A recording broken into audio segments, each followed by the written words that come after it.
What's up, everybody? Welcome to the Pick Six Podcast. I'm Will Brinson. I am your host. It is Tuesday, March 8th, and we are live breaking down the franchise tag deadline.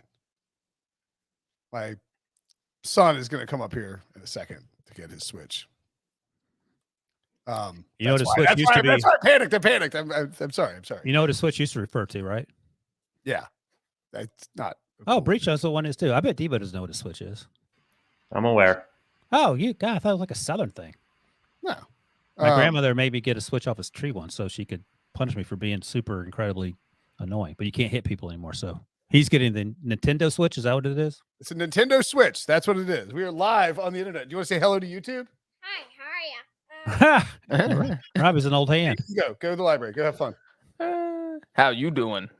Hey, no, don't say that. This is a family. Jesus, son. See, yelling at me about naughty words. My God. Who's that kid's dad? All right, we would stop this and start over, right? Is that the plan? Anyway, that's how this podcast rolls.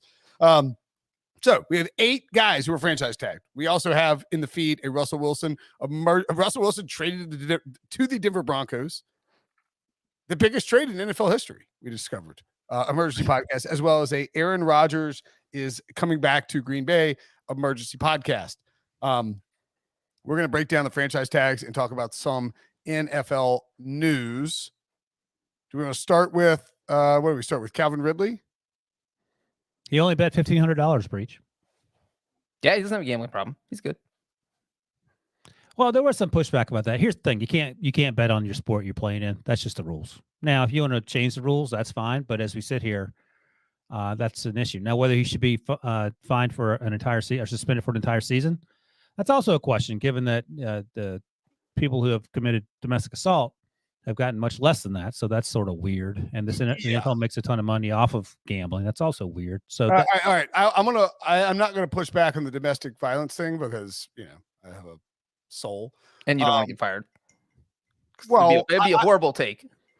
It's a bad take. The NFL needs to do something about how it handles disciplining players for these various things. I will point out that the way that various disciplinary decisions are made often falls under different buckets in terms of who makes the decision in the NFL. This is not Roger Goodell simply doling out punishment, but that's my whole point about the difference in those punishments. As far as the NFL gambling thing, I get the obvious sort of leap to that conclusion, but I wholeheartedly disagree. I mean, what are you disagreeing with? Look, the NFL was always going to get in bed with sports books. I mean, it was eventually going to happen. They were going to open up that revenue stream. You can't. In fact, I think it's the fact that they do have these deals with sports books and that they're embracing gambling makes it even more important that NFL players are not gambling on NFL games.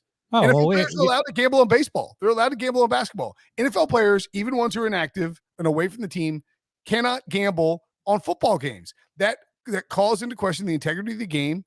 I think we all agree about that. I just agree with the year-long suspension seemed a bit harsh given all the other suspensions. It's a lot. Here's my theory on that. This instance, the first instance since they agreed to those deals with the sports books of finding a player who was gambling on games, occurred with a player who was inactive, who was gambling on his own team to win, even though he wasn't playing for that team. That's part of a 2017 parlay.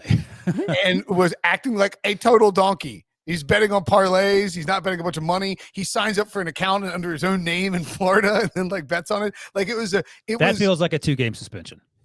Correct. It was extremely innocuous in that sense. So if you're the NFL, it's sort of the perfect situation in which to bring out the hammer and let everyone know that if they gamble on games, the punishment will be extremely severe. Calvin Ridley bet $1,500 on football games, and it cost him $11 million. Those are bad odds. Let me ask you this. Is Stephen Ross going to face a similar punishment when he allegedly, according to Brian Flores, asked Brian Flores to tank actual football games? Because I have a feeling. Well, he's going to have to if they find that he's guilty or the NFL investigate and be like, yeah, we didn't find anything. He's good. That's my point. That's the alternative there. But I think the one thing that Brinson said is the most truth here is that the NFL wanted to set an example, and you make an example of Calvin Ridley to make sure that nobody else is out there gambling. Because if you only suspend him for 2 games, you might have players being like, what? I'm gonna give some money to my buddy's account, put it in his account, make the bets through my friend, and I'm good. I'm gonna give him inside information. They can't do that now. I feel like they can still do that. They can, but when you see a guy get suspended for a year suspension, you're like, I can't miss a year of football. If somebody's like, it's 2 game suspension, you're like, I mean, I'll take that risk. They take the risk of steroids all the time, and it's like 6 games, you know? So on the Stephen Ross thing, I think this is important too. And I didn't mention, I can't remember if it was on radio yesterday, but the NFL, so what? The NFL announced the Calvin Ridley thing on Monday, March 7th, right? They've been investigating him since November. Like this is a long time coming in which they handled this. The Stephen Ross thing. The conspiracy theorists might argue that they're sitting on these things and like to leak them out in times. Well, had they been investigating him since November? Because the Falcons said they found out about the investigation on February 9th, but that the bets took place in November. Well, so we don't know when the actual investigation started. Well, I mean, when the bets took place, the company that and ironically, I think it's they do the stadium that Stephen Ross owns. The sports book, right? They got flagged eventually. Okay, not the investigation had been going since November. Maybe not. The investigation has been going since the bets were flagged, presumably when they were placed by the Calvin Ridley account on this company. They were sent to this company called Genius Sports that runs the integrity, that runs NFL gambling integrity, the operation, and monitors that stuff. Genius Sports then takes it to the NFL. However, the process of the investigation played out, this has been going on for some time before it actually was announced. The Stephen Ross thing is being investigated. Now, don't get me wrong. I absolutely have, questions about grave doubts. I have my doubts about how aggressively they will pursue Stephen Ross's claim and whether or not Stephen Ross will be able to get away with acting like he was joking. But I do think that this Ross thing is not going to be solved in a month. I mean, it's something that may come out later this offseason. It will be, I would guess it will be taken care of before the beginning of next season, because if they are attempting to force an owner to sell the team, they would want to do that before the year starts. I would guess if they have their druthers about it. Yeah, you don't want that hanging over your head going into the season. Yeah. So that timeline makes sense. Yeah. All right. But now, we'll see. Calvin's got to sit out for a year. Yeah, and the thing is, he can appeal, but that's one of the appeals that they're not going to overturn because you're gambling. Like Calvin says right here in your contract, no gambling on football. And the thing is, the NFL players are allowed to gamble on sports. They just cannot gamble on the NFL. So, go listen to Brinson's soccer advice. Go put your money on another sport. You can gamble on any sport, but not the NFL. Yeah. What if he bet on that's how it has to be, and this has to be an extremely punishable. What if he bet on the coin flip at the Super Bowl? Does he have any insider information? No, of course not. No one does. Maybe the coin didn't get flipped. It's you're betting on a football game. You can't do it. That's a year-long suspension, betting on the coin flip. $1,500 on the coin flip. Yes. Correct. What about the halftime show, the length of the song? Ooh, that's not football. There you go. There's your loophole, Calvin. Next time you sign up under your own name, just do the halftime show. The funniest part of this is that you could literally bet on Calvin Ridley's next team back in February. I saw you tweet that. That was a good tweet, Breech. But I'm saying that, like, why? Yeah. If you want to win a bet, if you want to win a bet, that's the bet you bet on, right? You didn't thank me for retweeting it and causing it to go viral. That was very Brinson, nice. thanks. I love that you have to. Brinson now wants to be thanked for. I will resend the retweet with a. I will retweet it. Okay, so yeah, I don't have a problem. I mean, it's a hefty suspension. I'm not surprised by it. It's also the way the NFL does these things is like, and again, it makes no sense to the general public and to people with brains. But stuff that occurs within the confines of the actual game of football tends to be way more aggressively approached from a discipline standpoint than things that happen off of the field. Now, I'm not saying that's right or wrong, but we have multiple examples of that. Tom Brady and Deflategate.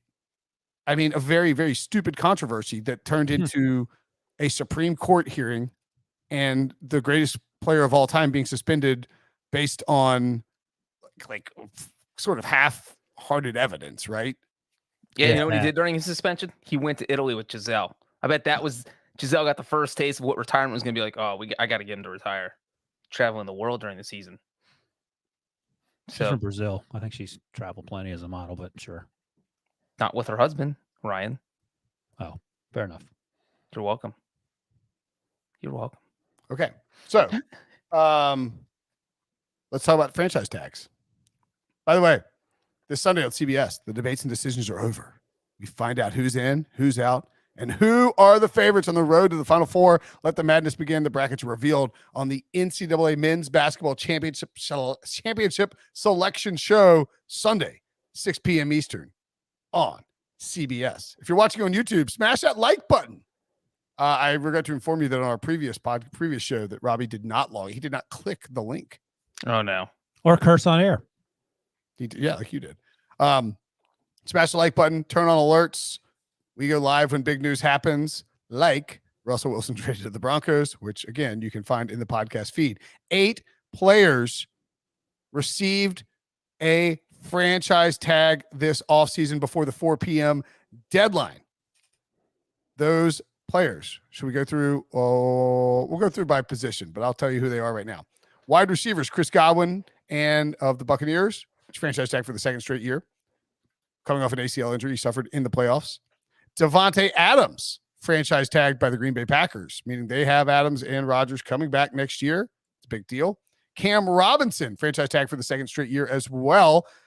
Major shift in a NFL draft gambling market as a result of that. We'll talk about that in a second. Orlando Brown, franchise tagged by the Chiefs. Jesse Bates, franchise tagged by Super Bowl loser Denver, the Cincinnati Bengals. The David Njoku, Dalton Schultz, and Mike Gesicki of the Browns, Cowboys, and Dolphins, respectively, all tight ends, tagged as well. I don't think any of these, I would say that the biggest surprise was Cam Robinson with the Jaguars, probably, right? Yep, absolutely. So all these we thought were guys that would end up getting tagged, not tagged. Mike Williams, we'll talk about him in a second. He got a contract. And Harold Landry of the Titans was not tagged. That maybe is the most surprising thing, that the Titans didn't tag Harold Landry. That kind of shocked me. I was actually shocked that the Bills cut AJ Klein, but that's a conversation for another time. Why would you bring that up, Ryan? That's your guy, Breech. It is my guy. But yeah, the Cam Robinson thing's interesting because they have the first overall pick for the second straight year. The Jaguars do. Franchise tagged him last year, I think, right? Yeah, they franchise tagged him last year. And they did. So his number will be slightly higher than that because he gets a 20% bump. Then that's right. 16.7. That's what made me hesitate. But the other thing is, so let's say they keep Cam Robinson. They have Jawan Taylor, who they drafted in the second round a few years ago. They need offensive line help. You're not taking – I don't think you still take Ike Ekwonu or Evan Neal the number one if you're bringing Cam Robinson back, because where do you play him? So then are you going to take an edge rusher for the third time in 4 years with the first overall pick? That seems dumb, even though I love Aiden Hutchinson. Does it feel like Urban Meyer's still coaching this team, Ryan? I don't understand the thinking. Breech, you're used to being a fan of a perennial loser. What would be the thinking here? Well, I think the thinking is that you look at the tackle market and you say, what kind of chance do we have at getting one of these guys that might be available? And you think, well, we're probably not going to get Armstead, and Orlando Brown just got franchise tag. So instead of dealing with all that, we'll just keep the guy we have. So we're going to keep Cam Robinson. But that does throw a wrench into what they should do with the first overall pick. So maybe they're going to try and trade it. But I mean, you've mentioned no one's trading for that pick. How difficult it is going to be trade that. So what do? You know, you can't draft. You either have to draft an offensive lineman or a pass rusher to feel like you're getting the best value out of that top pick. One of 3 guys is going to go number 1 overall. It's going to be Aiden Hutchinson, Ike Ekwonu, or Evan Neal. Like that. I mean, don't we agree on that, Wilson? There's nobody else in the conversation unless a trade happens. And I don't think a trade is happening. Yeah, that sounds about right. I don't think Thibodeau's in the conversation. Yeah, I don't think so either. So here's sort of the thinking on the tag for Cam Robinson. You're the Jaguars, and look, they could still draft Evan Neal or Icky. Like they can still do that. It doesn't mean that Aiden Hutchinson is a total stone cold lock. But if I were making the case for the Jaguars and how this plays out, you tag Cam Robinson because you just spent a week at the combine and you have talked to agents and you have determined that you are the Jaguars and Trent Baalke and Doug Peterson are not going to be able to make a splash signing in free agency. That means that you would be putting Icky or Neal on an island as your left tackle with Trevor Lawrence back there. And maybe that's just not something they feel comfortable doing right now. Now, again, and I'm not saying that I agree with this. I'm just making the case for it. The market moved because, big time Twitter celebs like me and Daniel Jeremiah tweeted that you should go bet on Aiden Hutchinson. He was 4-1 to be the first overall pick before Cam Robinson was franchise tagged. Do you have any Hutchinson money? I have a lot of Hutchinson money. Oh, good. I had 4-1 too. Woohoo! I was gonna say you got it before it was minus. Yeah, I got it when I was like running around doing my hair and putting on a shirt for the Russell Wilson podcast. You didn't start doing it until he couldn't show up for the Aaron Rodgers podcast, but he had plenty of time to bet Aiden Hutchinson. That's right. Those hair plugs aren't going to plug themselves, Breech. I have Neal, Icky, and Hutchinson all at plus money. So, but the Hutchinson money, you didn't start betting that until today. I had a little at 2-1 before because I was like, it's just because it was like, look, I know that I had Neal and Icky, and there's a chance I go Hutchinson. And here's the other reason why is that, correct me if I'm wrong, Ryan, but looking at if you're picking first and you want to come out of the first two rounds with a pass rusher and an offensive lineman, isn't the offensive line class deeper when we get down where the Jaguars will be picking again? Do they have a second first round pick? Am I wrong? I think they do. It's pretty close. Both these classes are pretty deep. I'll double check, but I think they have at the top of the second. Is it a Jalen Ramsey pick? No. Jalen Ramsey. They have the 33rd and the 65th. So 33rd at the top of the second. So they have the top of the second. Yeah. Right. So all right, if you take your best prospects, and what would all right? You've done 2-round mock drafts. Not yet, but one's coming next week, a 3-rounder. But I can go ahead and ask your question. Ooh, I'm saying give me the combination of top offensive linemen and pass rushers you'd get around 33. Okay. All right. So Hutchinson plus offensive lineman, you'd get around 30. So Icky, Evan Neal, you can get at the top of the first round. And then the edge rushers you're going to get are going to be at the pick 33. You can get someone like George Karlaftis may be there. Boya Mafe may be there. Myjai Sanders will be there. So those are good guys in different ways that can certainly help your team right away. Now, the edge rusher at the top is going to be Aiden Hutchinson. And then after that, after number one, there's some drop-off. Kayvon Thibodeau, if that's your thing. But the next top guys probably won't be until 5, 6, or 7. David Ojabo, Trevon Walker, Jermaine Johnson. And then the offensive lineman you can get at the top of the second round. Bernard Raymond, the kid out of Central Michigan. Daniel Faalele out of Minnesota. Darian Kennard, who probably have to kick inside the guard, but played outside for Kentucky. Tyler Smith out of Tulsa. Those are guys that will be there at the top of the second round. And I think to your original point, offensive line at the top of the first round is deeper than once you get to offensive line at the top of the second round. So I would go offensive line edge as opposed to edge offensive line. I think, yeah, I would go offensive line edge and then as opposed to edge offensive line. Okay, so you like the depth of the defensive line better than the depth of the offensive line? So let me see how I can put this. I guess it just depends on what players you like in those two positions. Right. Aiden Hutchinson is the only guy at the top that I would take. You can get 2 or 3 guys at the top of offensive linemen.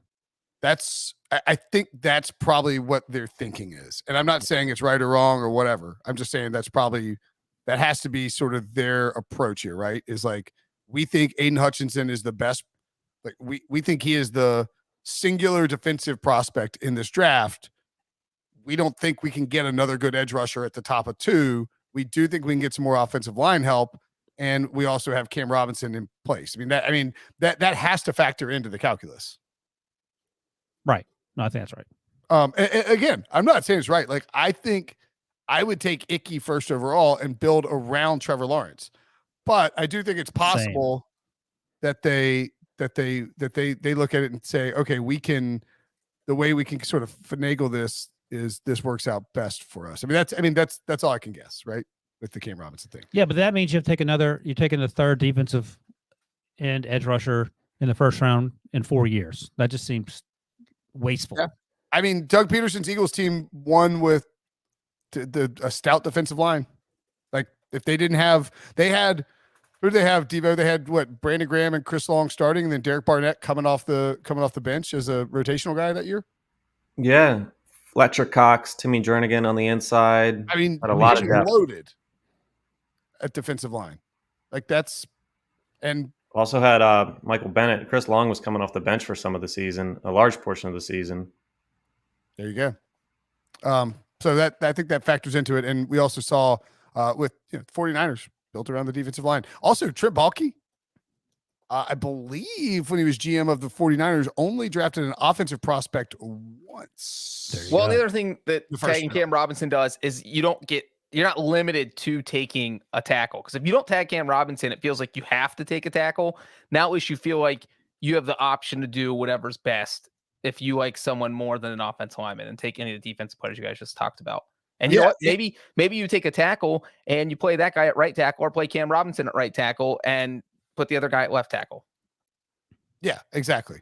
And if you don't tag Cam Robinson and you draft Ike Ekwonu, and I think he'll be ready, but like if you get to the training camp and you're like, this guy isn't prepared to be a starting left tackle in the NFL right now, and look, that's fine. Like that happens with lots of positions. Certainly happens with offensive linemen. You could get in a position where it's a really dangerous spot for Trevor Lawrence. I mean, it was pretty dangerous last year. And our Brian McFadden said to me before the combine, he said Ike Ekwonu is the best player on the offensive line right now. So I think that's right. Sure. I don't disagree. I'm just making the devil's advocate. But I don't know why the backup plan would be to draft another edge rusher. That's the only thing I can't figure out. I think because it's Jacksonville. Yes, that's the answer. Right. Well, the theory is like we're going to have Josh Allen and Aiden Hutchinson and just be unleash them. I mean, but you had Caleb Von Chase on. You drafted him 2 years ago. I mean, how far down this road are we going to go? Yeah, it's a different regime. Just pointing it out. Anywho, let's take a break. When we come back, we'll talk about the rest of the people who got the franchise tag. Woo! Or just talk about NC State. How about that? So depressing. Hard pass. Hard pass for me as well.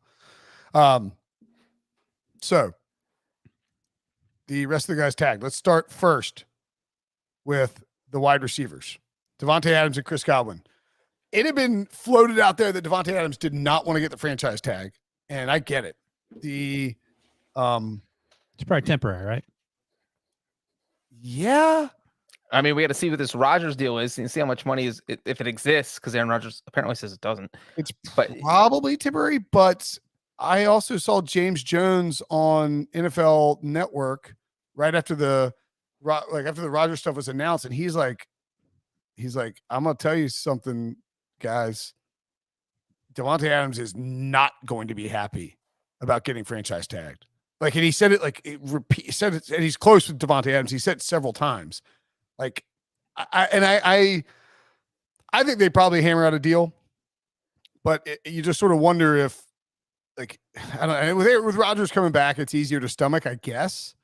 But I don't know. Seems like it might be more trouble than maybe the Packers want to deal with. They've got Rodgers happy. Now they got to make Adams happy. To me, it's easy. Just figure out a way to pay the guy.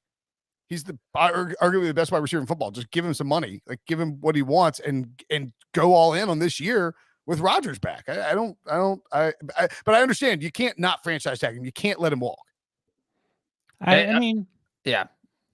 Go ahead, Breech. Yeah, well, I was just going to say, we talked about it a little bit on the Rodgers podcast this morning, that the big problem with this whole Devontae Adams thing is that the wide receiver market is absurd when you look at the biggest contracts, because you have DeAndre Hopkins at $27.25 million per year.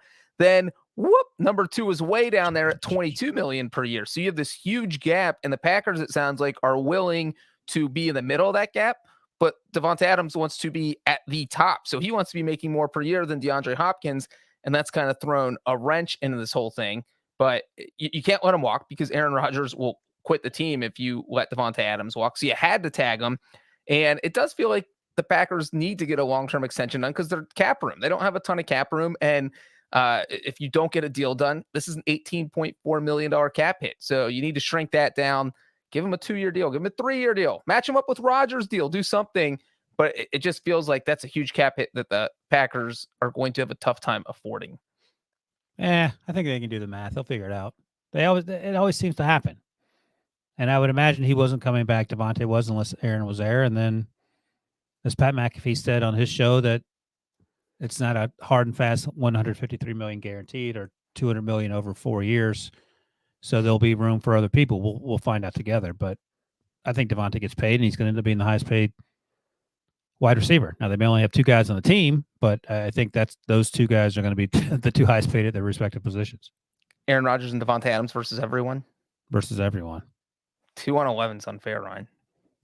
Well, the other team gets Mason Crosby, too, so that evens it out. Too soon. The Chris Godwin tag is not really surprising. I think they wanted to do a deal with him and try to tag Carlton Davis. Excuse me.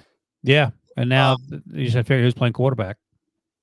But the problem is for Tampa, like, you can't let Godwin get to the open market because I think he would have gotten a pretty decent money because of his age.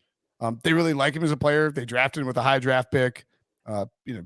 Was very, very productive. Look at 20, ranked first in targets, first in reception, first in receiving yards, third in receiving touchdowns on a team that was very good. The quarterback, as Ryan points out, is a problem, but it's so hard to do a deal with a in his prime wide receiver who is coming off a torn ACL just like a month or so ago, because what he's going to want in terms of salary doesn't match up with what you feel like you can give him because of that injury. So this one actually, I think, makes a lot of sense to be that second tag. He's guaranteed he's injured. He has a torn ACL. He's rehabbing from it, probably doing a great job, but he just got guaranteed a lot of money in 2022.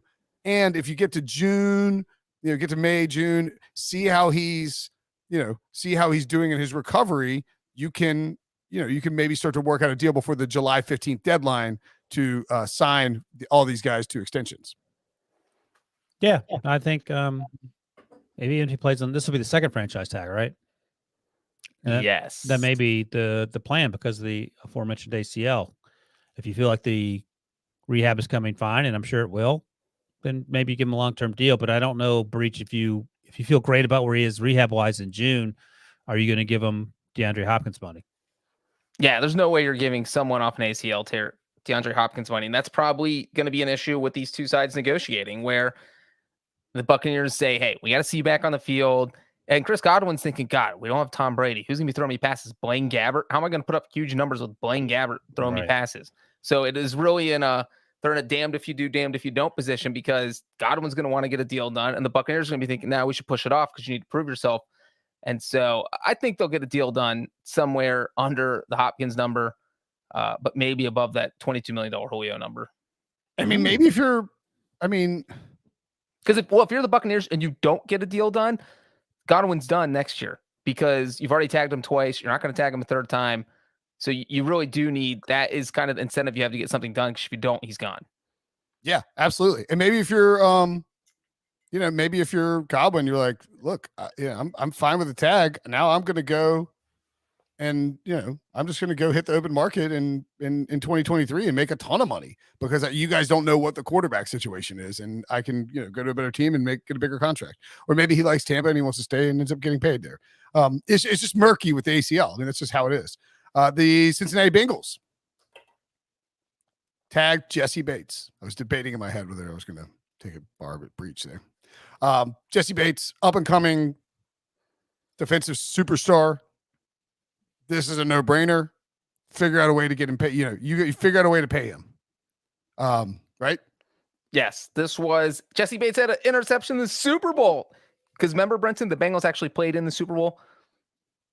Taking a barb at me with a team that just played in the Super Bowl. My goodness. The weird thing is they haven't been able to get this extension done. This is something he wanted last offseason. He didn't want to go into kind of 2021 with just a year left on his contract. they couldn't get anything done, so he Breech, did. is it weird though because Mike Brown's so cheap, or is that still curious? Well, I mean, that's the problem, is that the way the Bengals structure their contracts is that that's why, Carl Lawson left for the Jets last offseason, and that's one of the reasons why, is because they don't offer a lot of very much guaranteed money after the first year. And so these guys, a lot of these free agents are thinking, well, I can get a bunch of guaranteed money from this other team. I'm only getting 1 year guaranteed money from the Bengals. And so that complicates things. So it'll be interesting to see if they get a long-term deal done. I know Bates does not want to be playing on the franchise tag, but they need him. He's a big part of the defense. And so, like Brinson said, this was a no-brainer. Yeah. It took no brains. No brains. No brains. No brains. He had 0 brains to make that decision and that call. All right, moving along. Offensive tackles. Orlando Brown tagged by the Chiefs, and as we mentioned, Cam Robinson tagged by the Jaguars. We don't really need to rehash that one. Orlando Brown also. How did we go by position and start with Cam Robinson, then switch back to the receivers, and now we're back to? I feel like we went out of order somewhere. What happened was I brought up the most surprising one and mentioned Cam Robinson. Yeah. And then I sort of drifted off and was like watching the NC State game for a second. And Wilson brought up the draft thing because it made him mad, because now he feels like he's going to look stupid if Aiden Hutchinson goes first overall. He was first on Ike Ekwonu going first overall. He thought it was going to happen. Now it's not. He's mad about it. And that launched that whole Cam Robinson. That's not why I'm mad about. And literally, that is this podcast in a nutshell. It went off the rails, off the rundown, because Brinson started watching the NC State game. Yeah, as per usual. Yes, right. Because I'm watching a Tuesday afternoon terrible basketball game on ACC Network out of the corner of my eye. That he bet $112 on, I'm sure. I actually bet on NC State. What could go wrong? Look, Orlando Brown, the Chiefs last offseason lost in the Super Bowl because their offensive line was terrible. They completely redid their offensive line, paid a bunch of money for Joe Thuney, traded a bunch of picks for for Orlando Brown. There's no way in hell they were letting him walk. They had to franchise tag him. They're going to work out a deal. They love him. They want him to be there. And he was just happy to be on the last year of his rookie contract, because that's how, it worked with the timing of the Ravens drafting him and then him wanting to play left tackle and the Ravens trading him. So no brainer situation here for the Chiefs to tag Orlando Brown. I mean, they want to keep that line intact, and they want to, try to keep winning football games. And it makes sense when you're picking in the bottom of the first round as opposed to picking first overall, where you're now pigeonholing yourself into taking an edge rusher if you're the Jaguars. And you mentioned the trade. You can't give up a first-round pick, a third-round pick, a fourth-round pick, a fifth-round pick, which is what the Chiefs traded away to get Orlando Brown, and only rent him for 1 year. That's just a lot of compensation to give up for one season of a guy. And obviously, you don't have anyone in place to protect Patrick Mahomes. We all saw what happens when the Chiefs don't have someone to protect Patrick Mahomes. So, boom. Once again, Brinson's favorite words. No-brainer. It's no-brainer. No brains needed. No brains required. No business. And that brings us to the tight end position, where 3 players received the franchise tag. Again, David Njoku, maybe the most surprising out of these, was tagged early in the process. And on Tuesday, Dalton Schultz and Mike Gesicki both got the tag as well. I think we basically knew those guys were coming and weren't surprised by that at all. The Njoku thing, I thought made more. Did we talk about this on the podcast already? No, you tweeted it out. Yeah, I tweeted out. It was like, he's 25. Like, he's a really young player. He's a athletic freak. They drafted him early, and the tight end price tag for franchise tagging is cheap. His performance has improved over the course of his career, as you see on the graphic if you're watching on YouTube. 254 receiving yards in 17 games in his first 2 seasons, 475 and 4 touchdowns last year.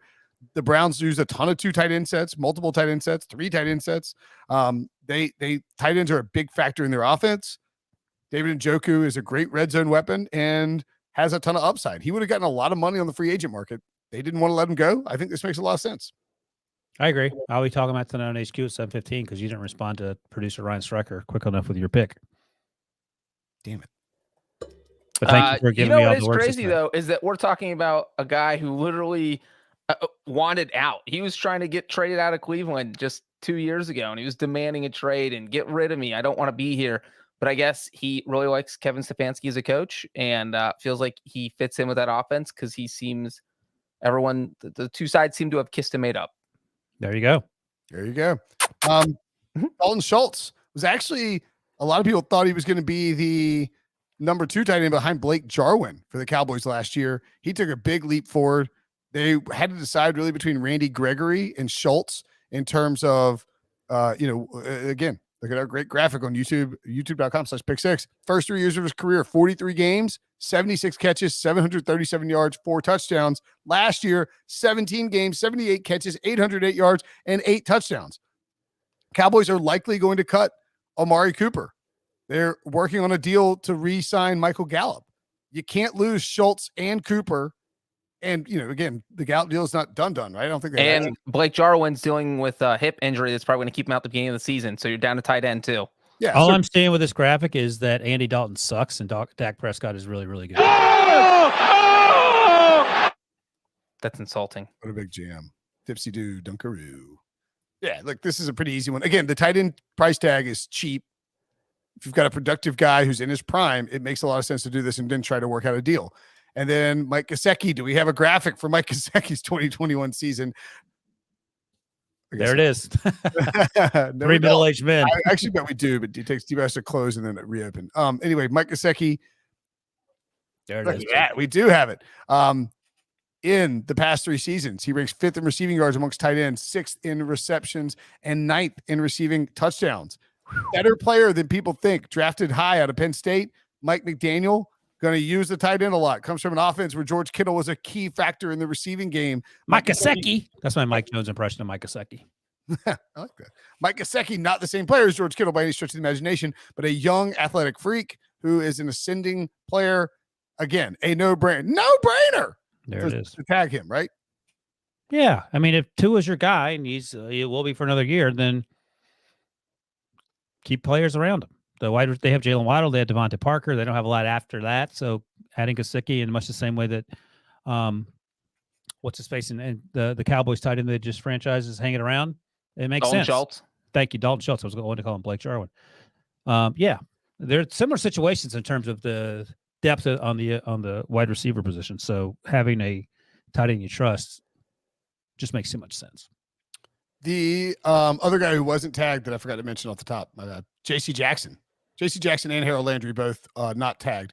Not tagged, right? Yeah, I was going to say that. Patriots, it's weird. So Bill Belichick is always pushes the boundaries on, using the NFL rules to his advantage and like maximizes efficiency in that regard. The one way he doesn't do it, by and large, is with the franchise tag. Like, he typically uses the franchise tag in the spirit it was intended. Like, he doesn't tag guys if he's not willing to give them a deal. And maybe he thinks that the tag is like economics wise is like overvaluing the players. I don't know, but I mean, I feel like he thinks that the team transcends the player, like the scheme, unless you're Tom Brady. Although he signed those smaller than market value deals as well. But I don't remember the last time he tagged someone who was like, did he ever tag Steph Gilmore?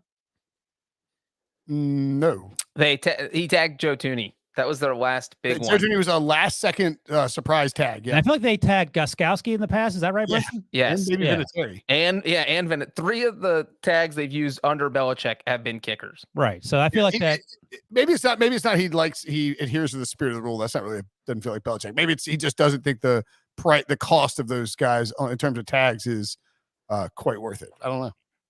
That's what it feels like, because when you think about using the kicker franchise tag, that's the lowest number that you're going to get, and using that for 3 of his 10 tags since he's taken over as coach kind of shows that. He's also the guy who tagged Matt Castle. Let's never forget that. Eesh. Maybe that's what made him gun shy. Who did he tag? 2003. Who did he tag, Breech? You got the list? Richard Seymour. 2003 to Bucky Jones. Oh, man. Really? Wow. It's just a That's awesome. fun throwback player. That is a fun fact. That is a Great fun name, story. too. To Bucky Breech. Yeah. So and And it was a tag and trade. Where'd he get traded? Castle was a tag and trade too, right? Yeah, I think so. That's what Belichick does. He's master of the tag and trade. So on the J.C. Jackson thing, everything I heard was that like obviously he really likes JC Jackson as a player, but that the number that JC Jackson wanted in terms of the contract extension and what the Patriots were willing to offer was just not, the two numbers weren't in the same range whatsoever. And while Belichick believes that JC Jackson can, is a good player, he also thinks that he's probably a little more it's like his performance may be more based on him being part of Belichick's scheme and being on the Patriots defense versus JC Jackson, like in other words, JC Jackson might be a little bit like Malcolm Butler, go somewhere else and not produce at the same level. Does that seem right, Breech? Because I don't know if you notice, Wilson is not here. Oh, where'd Wilson go? I'm assuming the bathroom. No, I was looking at the two Chag and trades he pulled off. Yeah. But yeah, so what was the question? You just say, yeah, I agree with you. I was just basically saying totally. Belichick thinks that, I think Belichick believes JC Jackson might be like Malcolm Butler, where if he's going to get a big deal somewhere else and it's not going to pan out well. Right. And I agree with that, because I think also if Belichick thought JC Jackson was as good as, say, Stephon Gilmore was when Gilmore was in New England, he would get the deal done, because we've seen him hand out huge extensions to players, they've paid players if they thought they were good. And Wilson said earlier that Belichick probably feels a lot that Jackson's kind of just a product of the system, and therefore is not going to give him Brinson. So that's why he's not going to give him $20 million per year. Breech didn't know you left, by the way. He never pays attention. Well, no, I was reading about the tagging trades. Tabucky Jones, old Tabucky Jones, got traded to the Saints. The Patriots got a steal, an absolute steal in 2003. And as Brinson mentioned, the 2009 Matt Castle franchise tag was also a tag. I'd be having a conversation with Breech in Los Angeles, and as he's always done for the course of our relationship, he's checking his phone. I'm telling a story, and he's like, Yeah, that's the most I'm gonna get up. Breech is like using both hands to check his phone too, while he's like, Right. It's like you didn't know he's not paying attention. Wilson, I went on this whole, I talked for like 2 minutes, and then I finished talking and realized that Breech hadn't looked up in like 2 minutes. I said, "Hey, Breech, I don't know if you're aware Wilson is gone. What do you think about that?" He's like, "I'm sorry. What was your question again?" Yeah, that's what it's like. And also, Brinson's question was like a 5-minute explanation leading up to a question. So Yes. he's like, don't even bother. Just say you agree. Yes, correct. Yeah, because Breech has the attention span of a goldfish. Of a cat. Not Small even. goldfish. All right, finally, Mike Williams not tagged because the Chargers were able to hammer out a deal that happened, by the way, like right as like the Russell Wilson trade was going down, I think. A 3-year, $60 million deal with $40 million guaranteed and $28 million in year one, according to Adam Schefter of ESPN. So the 28 in year one is more than what DeAndre makes, but the overall deal is less. It's actually less than Julio too, right, Breech? So how'd they talk him into that? Probably because they're saying, are you a number one receiver? We got Keenan Allen on the team. I think Mike Williams just wanted to be on that team, and he's willing to take not a hometown discount per se, but take maybe slightly under what he could have gotten on the open market and he's getting more than the franchise tag would have been. So I'm sure that's a key when you're negotiating these long-term contracts. So he's like, all right, I'm getting higher than the franchise tag number. I'm getting $20 million a year. I'm arguably, I've got Keenan Allen here. I've got Justin Herbert. It's a good situation. I don't want to leave. That's what it feels like. And 28 in year one that can talk you into staying as well. Yeah. Lives in San Diego, get a bunch of money. LA. For sure. LA. What am I talking about? What years are where you are? Hey. Oh! I mean, nobody wants to play in Oakland. Breech liked Oakland.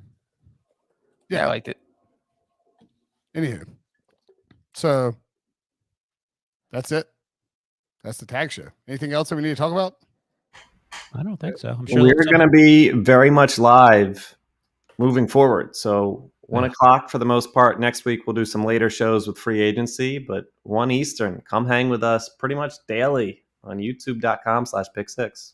And that's heads up specifically for Will Brinson, not to go on any dog walks or whatever it is you were doing. That's right. 1 p.m. Eastern. Turkish baths. And that is what, Wilson, 3 podcasts today? Are you podcasted out yet? Yes, and then we have to do more tonight. I bet there's going to be 2 more emergency podcasts before 10. I mean, we have HQ in like 2 hours. 7:15.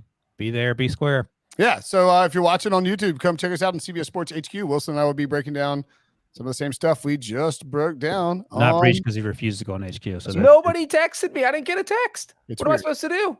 call your agent. All right. My Thanks for agent watching. Thanks is for the one who listening. blocks the text. For Wilson and Breech, I'm Brinson. We'll see you guys later.